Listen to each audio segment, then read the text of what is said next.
My name is Eva August. Welcome to this episode of Century 21 South Africa Gold Table Talk.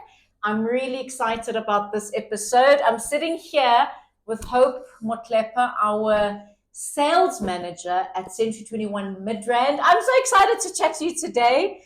I met Hope about 3 weeks ago. And after I met Hope, I was like, you have to get into studio with us. So we met at your Century 21 Midrand recruitment event. Best event I've attended in a long time. It was a huge turnout.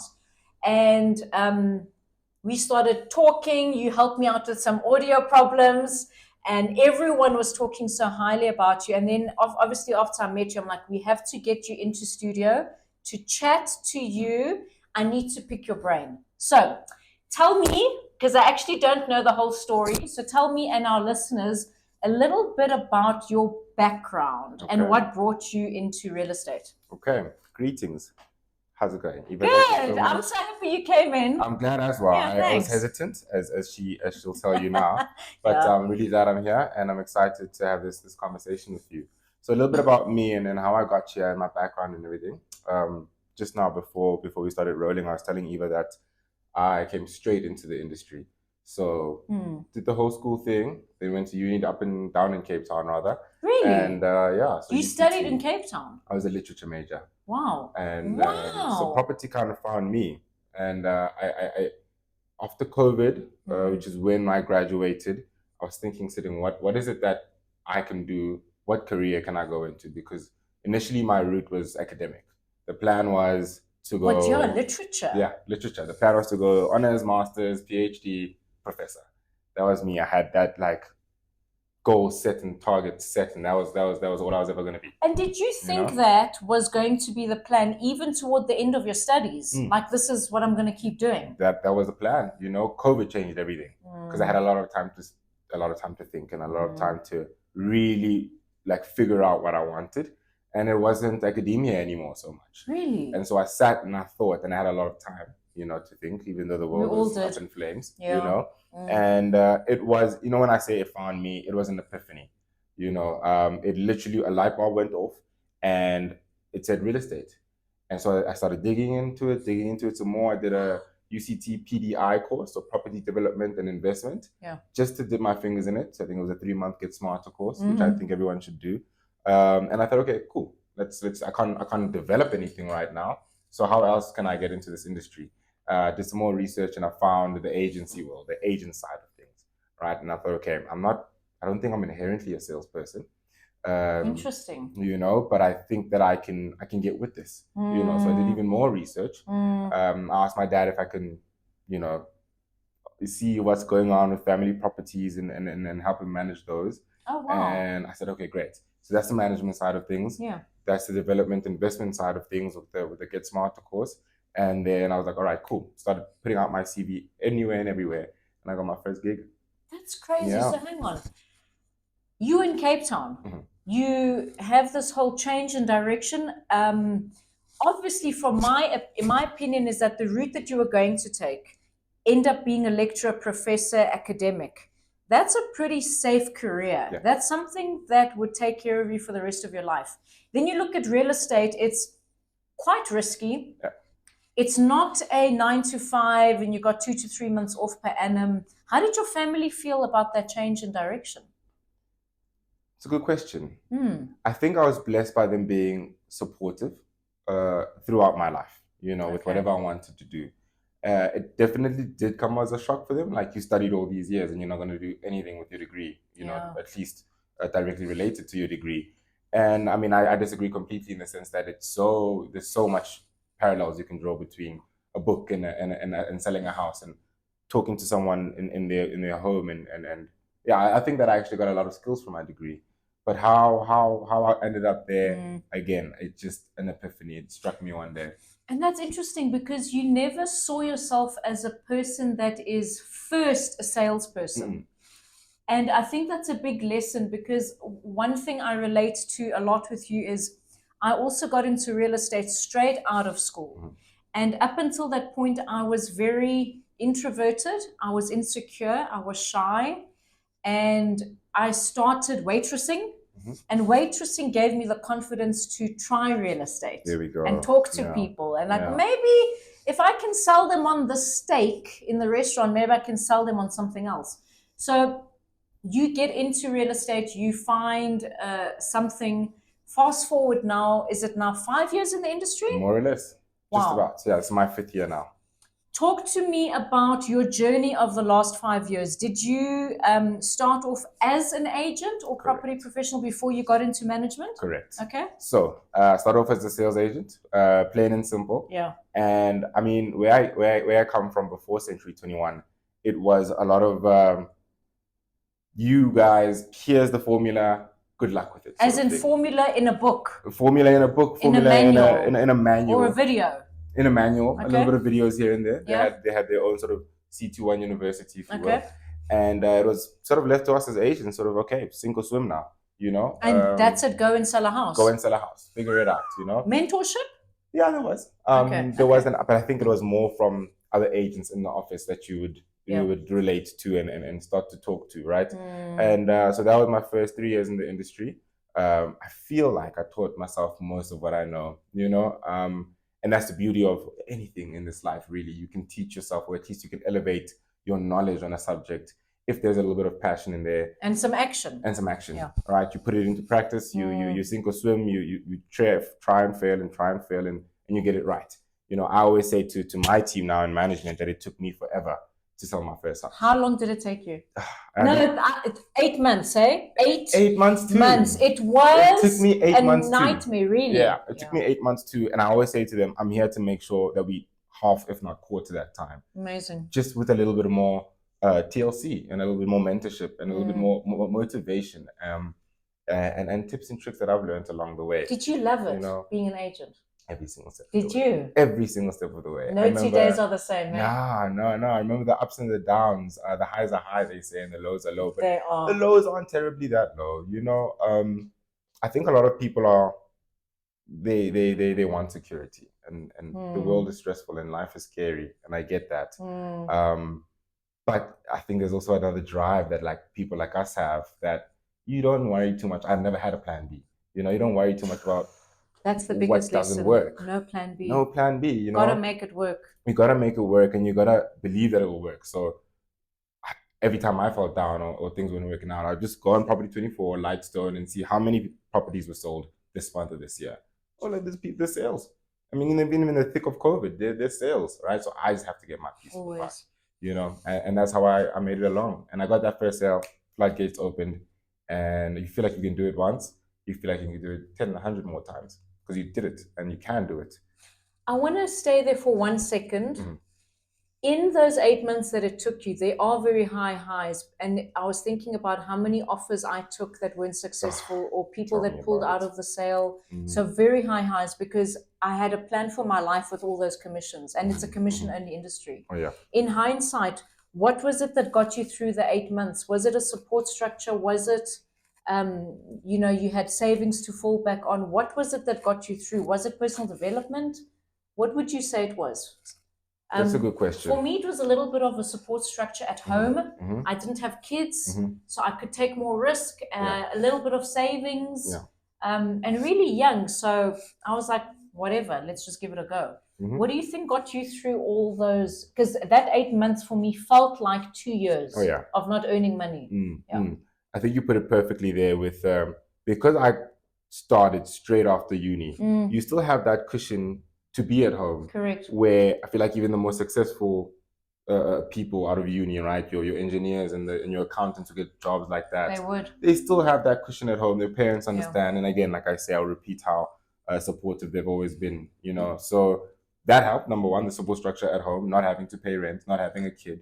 And then just the belief, like I repeat, the belief that it will work. That's all it is. Well, you said there was no plan B. There was no plan B. It just had to work, you know? And I think also seeing stories of success in the industry, right? Helped. And I always use like analogy with my team with professions in life. You want to be a CA, you want to earn like a CA. You're going to go through what? 4 years of uni. At least 4 years. 4 years of articles where you're earning, but still nothing like a CA. And then so you climb a ladder. If you want to be a football player, you go through academy, and until you eventually the football player that we all want to be. So I saw it as the same thing. I thought, okay, 8 months versus the 7, 8, 10 years that every other profession takes to get to the top. I thought, wow, 8 months is nothing in the grand scheme of things. Well, yeah, in terms of price to pay. Exactly. Even with commission only. Right? On the way, yes. Even with commission only. I like that mindset. I think the whole thing is about the perspective and the mindset about it. Yeah. So here we are. You are a team leader. You're a sales manager of one of the fastest growing real estate businesses in the region. You've got a really dynamic team. You're really busy. I see what you're going through in terms of the demand of people looking to be part of your team. What is really powerful about what you're currently doing is you're mentoring agents, rookies, experienced agents, ambitious people to achieve what you achieved as an agent, and you know what it's like to be in their position. So maybe from hindsight or right now, what advice would you give someone that was where you were at COVID? Yes. You don't know what's next, questioning things, looking at real estate. Is it something to take seriously? Is it a fallback? Someone that's just considering it with the risks associated, what advice would you give them? Loaded questions. If I start, I may not. It's fine. No, that's fine. Just go. But I want to start with this opening, and I thought about this. Is the one thing I planned for this chat with you, Eva, was I want everybody coming in, people in the industry already, pros, rookies, intermediary levels, wherever you are, right? I think the biggest thing I can say, advice-wise, tip-wise, is to be a good person. Sure. Is to be the best person you can possibly be. I think a lot of people don't understand that real estate is sales, but we're in the customer service industry. And you are constantly meeting new people, and your reputation is everything. So being a decent person takes you the longest way. You can be the most uncanny salesman, the best salesman ever. But if you are a bad person that doesn't care, that doesn't go that extra mile to help the client, that's it. That's the sale you get, great, and it's over, right? There's no return business. There's no longevity in it because you almost just going around ruining anything you've actually accomplished in the meantime, And I'm stuttering because that's how passionate I get about how much of a good person I want you guys to be in this industry. I did get that impression of you when I first met you because I had some glitches in the office, in your office, and I was struggling to get things right in terms of audio and sound and all the stuff. And you literally went home to get what we needed, and you went above and beyond just what you said in terms of just be a kind person. And that was the first impression that me and my colleagues had of you when we met you. So that's the number one thing that kind of gave me goosebumps because I think that's the foundation of success in anything. Anywhere you go.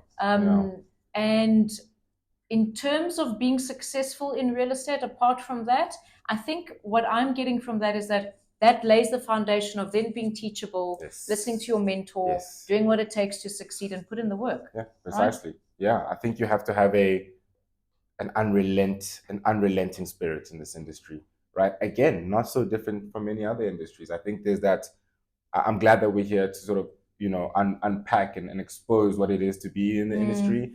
But I also want to highlight how not so different it is after all. I think that's the thing. There's a barrier of curiosity and what's on the other side. But it's if you can apply, the basics of motivation, ambition, discipline and hard work, perseverance and resilience, those basic, themes, if you will, and put it into this, you'll be fine. You'll be just fine. So is that what you look for you building such a powerful team around you? Are those the things you're looking for? Yeah.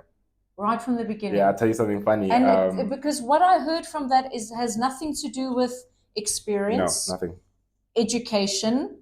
Not even. And even background. All those things you mentioned come down to character and mindset. So Absolutely. Is that what you look for? That's what I look for. All. What I was going to tell you now is I've been recruiting quite a lot, as you know. Yeah. The event that we met was a recruitment drive in itself. Fantastic evening. Yeah.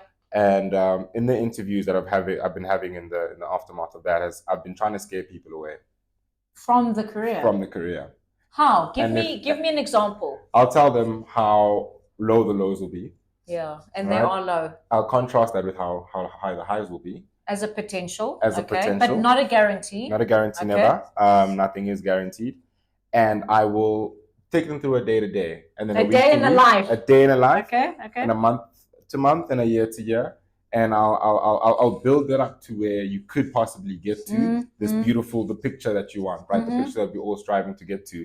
And then I'll highlight the beginning as well and say, look at what we're going to have to do. Look how many reps you're going to have to put in, how many miles you're going to have to run, right? But you will get fit, right? How many weights you're going to have to lift, but you will get strong, essentially. And if they say to me, yeah, I can do that. And how they respond to that, they respond to that is what tells you. Yeah. And I'll also maybe throw a question there of, well, how would you respond to this feeling and this emotion and this letdown and this no? And if it's a positive response, if they, even go further than a positive response and provide a solution, then there's our next star agent right Amazing. There. Yeah. That's incredible. Gosh, so what are things looking like? How are you finding the market currently? How do people respond to this career? Just tell me what's happening right now. All right. A general overview is I always have a saying that I think that there's no such thing as a bad time to be in real estate. Guys, there's no such thing as a bad time. I'm so glad you say that because I was tired this year of hearing, but it's the elections and that's why things are down, and then it was the interest rate, and then at one point it was the war in Ukraine, and I granted with respect, all these things play a part in the general earth trends, but it's not, and sentiment, but it doesn't determine your personal economy. No. I do this exercise where you look at just the trends and stats on Pop 24. Yeah. You look at the sales over the past decade, and that graph has been flat. Yes, there's some peaks, and yes, then there's some dips. Yes. But if you average it out, it's been flat. That means through COVID, that means through elections, that means through whatever wars, anything. The market stays resilient. People are buying houses. People are renting homes. And there's money flowing. And there's money flowing. Yeah. So to answer your question, the market's great. I think the market's always fine. Right. And there's always space for us as a company, us as agents to get in there and get stuck in and grow our market share and just keep on doing following the same recipe, right? Other than that, I'm really excited to be part of this team. Eva, I'll tell you, it's incredible. I think the directors have an incredible vision for us. Good. And they are spearheading us in a wonderful direction. I can't wait to be a part of it. Growing the team is my MO right now, my main focus. And then getting those, I always say those, my 2 points, if I were to summarize them, my job description is 2 points. Make those who aren't selling sell quicker and faster, and make those who are selling sell more. My gosh. That's what I'm trying to do. Sure. And how do you feel you're coping with that? Leadership is a big deal. It's a full-time, it's not a 9 to 5. People leave possibly a 9 to 5 to get into real estate, which then becomes an 18-hour day. There you go. What do you think your secret is for juggling such a dynamic, huge team and supporting them achieve their goals? Is there any one thing, or is it, again, just back to mindset and energy? Because it's a big deal. Am I going to sound corny by saying maybe. It's fine. Forgive me. It's fine. Passion. Yeah. It's such a blessing to be able to do what you love to do. And I wish that upon everybody on this earth. I know we're not all so lucky.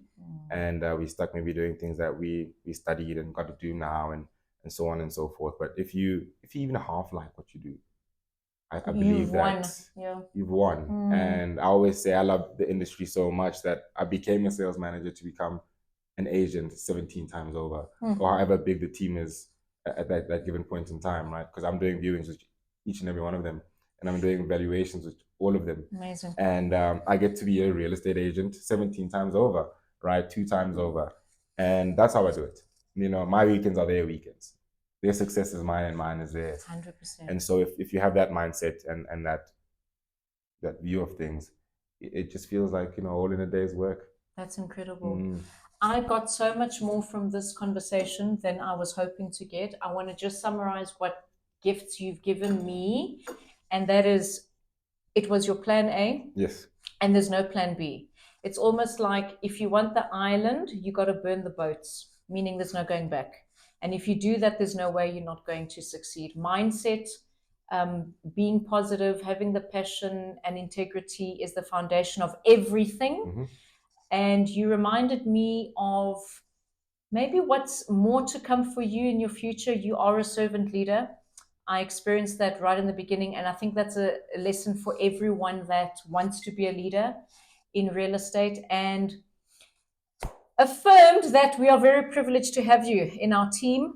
And I believe in you, and I can't wait to see what comes next for you. You haven't even gotten started. I haven't. You haven't even gotten started. Yeah, I'm excited. I hope this is the one of many conversations we have around the gold table as you reach more and more milestones to teach me and our colleagues and young and old people around the country of what's possible. And thank you. Thanks for being here. Thank you so much. Is there anything you want to add? I want to just reiterate, be good people, be nice, be kind, be warm. Sure. Everyone's going through so much all the time. Life is spinning, the world keeps on going.